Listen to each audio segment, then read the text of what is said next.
కాళేశ్వరం మీద హాట్ గా జరుగుతుంది. ఎప్పుడైతే తెలంగాణ ముఖ్యమంత్రి Revanth Reddy CBI enquiry order చేశారో ఇక అప్పటి నుంచి జరుగుతుంది. ఒక విధంగా చెప్పాలంటే అంతా నాటకీయ పరిణామంలాగా జరుగుతుందా అంటే తెలంగాణ ప్రజలు కూడా కొంత కన్ఫ్యూజ్లో ఉన్నారు.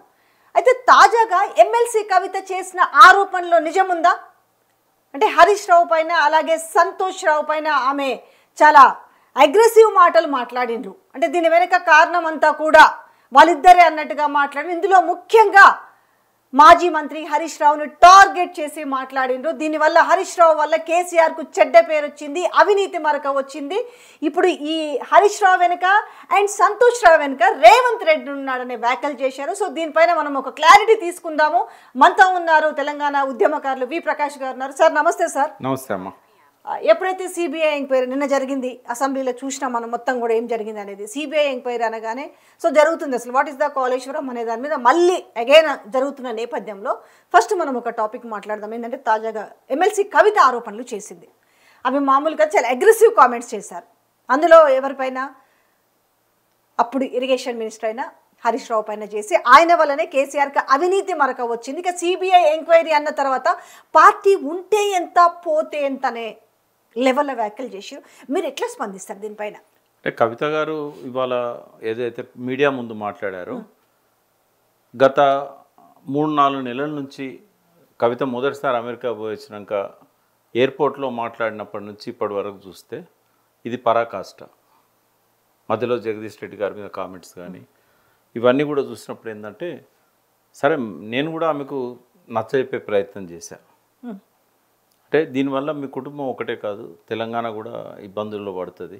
ఎందుకంటే దోపిడీకి ద్వారాలు తెరిచిన వాళ్ళు ఇష్టం వచ్చినట్టుగా తెలంగాణ తెచ్చిన వ్యక్తి మీద ఏమాత్రం గౌరవం లేకుండా మాట్లాడుతున్నారు. మీకు తండ్రి అయినా కూడా మాకు ఆయన జాతిపిత లాంటి వ్యక్తి, ఇది మంచిది కాదు అని కూడా చెప్పే ప్రయత్నం చేశాము. కానీ ఆమె తన నచ్చిన పద్ధతిలో ఆమె ముందుకెళ్తూ ఉన్నది. అయితే దీనివల్ల సరే ఆమె ఇష్టం, అది ఓ వ్యక్తిగతంగా ఆమెకు ఆ స్వేచ్ఛ ఉండొచ్చు. కానీ దీనివల్ల ఏం నష్టం జరుగుద్ది అనేది నేను చెప్పదలుచుకున్నా. నంబర్ 1 ఏంటంటే ఆ కుటుంబానికి రాజకీయంగా తప్ప రక్త సంబంధం లేని వ్యక్తిగా అవినీతి అనేది కాళేశ్వరంలో జరగలేదు. నేను దానికి కట్టుబడి ఉంటా. మీకు ఇప్పుడు డయాగ్రామ్స్ చేసి చూపెడతా. కాళేశ్వరంలో అవినీతి జరగలేదని చెప్పడానికి నేను ప్రూవ్ చేసుకోగలుగుతా. సెకండ్ ఏంటంటే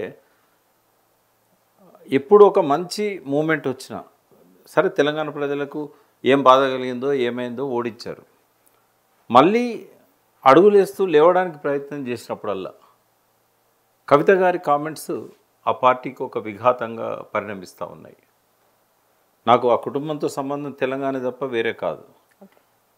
తెలంగాణకు ఎలాంటి నష్టం జరిగినా అది కవిత నుంచి వచ్చినా హరీష్ నుంచి వచ్చినా ఇంకొకరి నుంచి వచ్చినా వాళ్ళ నాన్నకు ఒప్పుకుందేమో కానీ నాకు ఒప్పుకుండదమ్మా. ఎందుకంటే నేను జయశంకర్ గారి శిష్యుడిని. నేను ఎవ్వరికి లాయల్ కాదు, తెలంగాణ కాజ్కి లాయల్ నేను.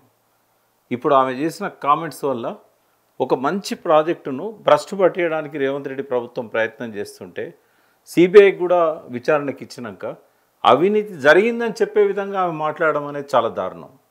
పార్టీ మీద కామెంట్ చేసుకుంటే చేసుకొని, నేనేమి పార్టీ సభ్యుని కాదు, ఇప్పుడు నాకు పార్టీలో పదవి లేదు, ఏది లేదు. ఆ పార్టీకి నేను వన్ ఆఫ్ ది ఫౌండర్ మెంబరే, కానీ as on today I'm not belongs to any party. ఏంటమ్మా మాటలు?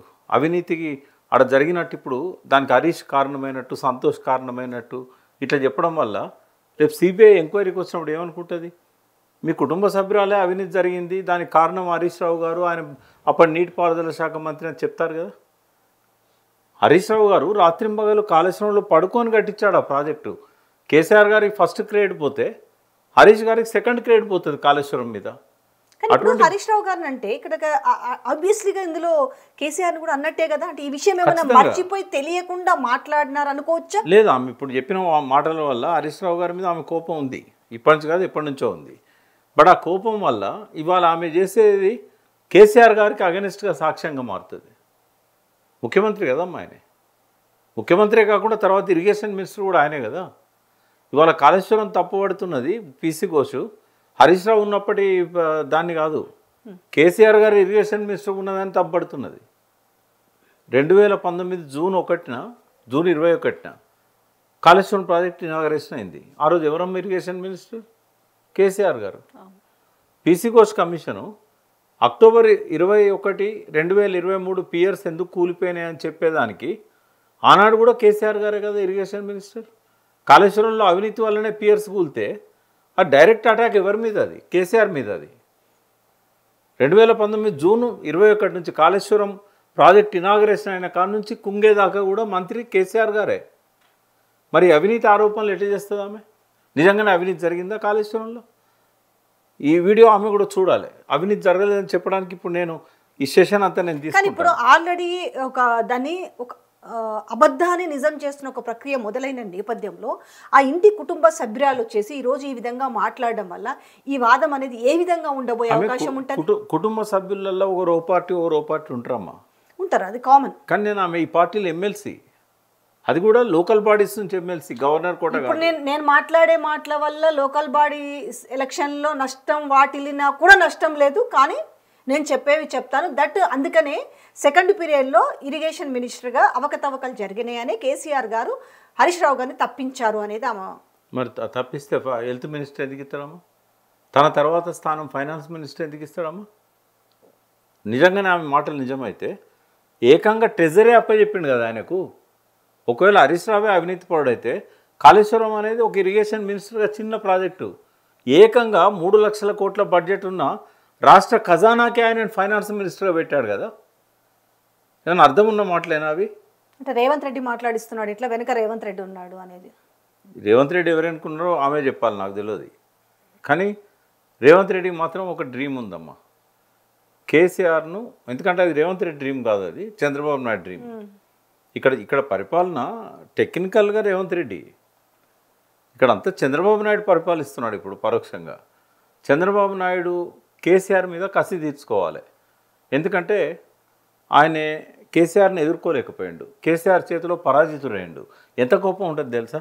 తను మంత్రి పదవి ఇచ్చి తను పెంచిన వ్యక్తి తనను పుట్టగతులు లేకుండా చేసిండు, ఇక్కడి నుంచి ఎల్లగొట్టిండు అనే కోపం ఉంటుందా? ఉండదు. ఆయన విజన్ 2020 అని కలలుగా అన్నాడు చంద్రబాబు నాయుడు.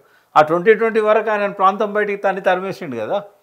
సో ఇప్పుడైతే అంటే జనరల్గా ఇప్పుడు జరిగిన ఇప్పుడు ఏవైతే మాటలు ఉన్నాయో, ఇప్పుడు ఆరోపణలు చేస్తున్న విధానంలో అంటే ఖచ్చితంగా ఇందులో హరీష్ రావు పాత్ర ఉందని చెప్తున్న నేపథ్యంలో ఇది ఏ రకంగా ఇప్పుడు దీన్ని మళ్ళీ డ్యామేజ్ని పూడ్చుకునే అవకాశం ఉంటుంది? అంటే ఒక అభాండాలు వేసిరు కదా ఇప్పుడు. పీసీ ఘోష్ కూడా 90% కేసీఆర్ మీద కామెంట్ చేస్తే ఒక 10% హరీష్ రావు గారి మీద చేశాడు. ఎట్లా మాట్లాడతారు? ఆమె ఎట్లా మాట్లాడడం ఆమె చూసిందో లేదు పీసీ ఘోష్ కమిటీ రిపోర్ట్. ఎందుకంటే నిన్న ఇచ్చారు, ఆ టైంలో ఆమె ఫ్లైట్లో ఉండి ఉంటుంది. ఇవాళ ఫ్లైట్ దిగింది ఆమె. ఆ ఫ్లైట్లో ఉన్నప్పుడు ఆ విచారణ, నేను సిబిఐ ఎంక్వైరీని వేసారు అనే విషయాన్ని తట్టుకోలేకపోతున్నాను. సో అందుకోసమని నేను సిబిఐ ఎంక్వైరీ ఒక కేసీఆర్ మీదనే వేశారా? హరీష్ రావు మీద లేదా? ఇంకోటి అది ప్రభుత్వం మీద ఉంటుంది, మొత్తం ఇంజనీర్ల మీద. వాళ్ళిద్దరు కుటుంబ సభ్యులు పక్కకు పెడదాం, 17 మంది ఇంజనీర్లు ఉన్నారు. సిబిఐ ఎంక్వైరీ అహర్నిశలు రాత్రి మొదలు కష్టపడి కట్టారు వాళ్ళు. వాళ్ళు నువ్వు అవినీతి ఆరోపణ చేస్తే ఇంజనీర్ల మీద కూడా వస్తుంది కదా. మురళీధరరావు గారు ఎంత నోబుల్ పర్సన్ ఆయన.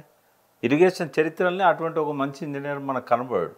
ఆయన కుటుంబ సభ్యులు సంపాదించిన అన్ని కూడా ఆనాడు ఎప్పుడో ఆయన 2 లక్షలకు ఎకరం కొంటే ఇవాళ 2 కోట్లకు ఎకరం అయింది, కోట్లల్లో ఈయన సంపాదించాడు. ఎగ్జాక్ట్లీ అది కూడా తను మెన్షన్ చేశారు. అందులో కట్టలుగా డబ్బులు దొరికిన వాళ్ళ ఇంట్లో అవినీతి జరిగిందనే మాట ఆల్రెడీ చేసి ఒక విధంగా చెప్పాలంటే బురద అయితే చల్లారు. మరి ఆ బురద ఏ రకంగా కడుక్కుంటారు, మరి తెలంగాణ ప్రజల్ని ఏ రకంగా ఇది చేస్తారో తెలియదు. కానీ కాళేశ్వరం మీద బయట నుంచి జరుగుతున్న కుట్రను తిప్పికొట్టే సమయంలో అంటే ఇంట్లో నుంచే కుటుంబ సభ్యులు మాట్లాడడం అనేది ఈరోజు జీర్ణించుకోలేని విషయం కాదంటారా?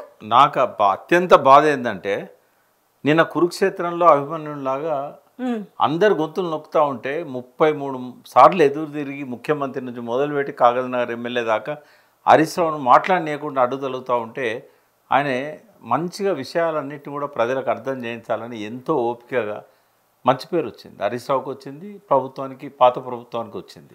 కాళేశ్వరం మీద కూడా ఒక వాస్తవాలు ఏందనేది ప్రజలకు అర్థమైంది. రేవంత్ రెడ్డి నిజస్వరూపం గుండిన బట్టబయలైంది.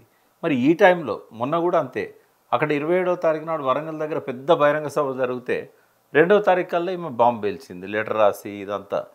మళ్ళీ ఇప్పుడు హరీష్ రావు గారు కాళేశ్వరం మీద ఒక మంచి వాతావరణం అలుముకున్నది. సిబిఐ విచారణను ప్రజలంతా కూడా తప్పుపడుతున్నారు. ఇక్కడ ఏం జరిగిందని సిబిఐ విచారణ, ఆ కుంగిన పేరును కట్టే తెలివితేటలు లేవు. ఎల్లంటి వాడు కడతానంటే కూడా వానికి పర్మిషన్ ఇస్తలేవు.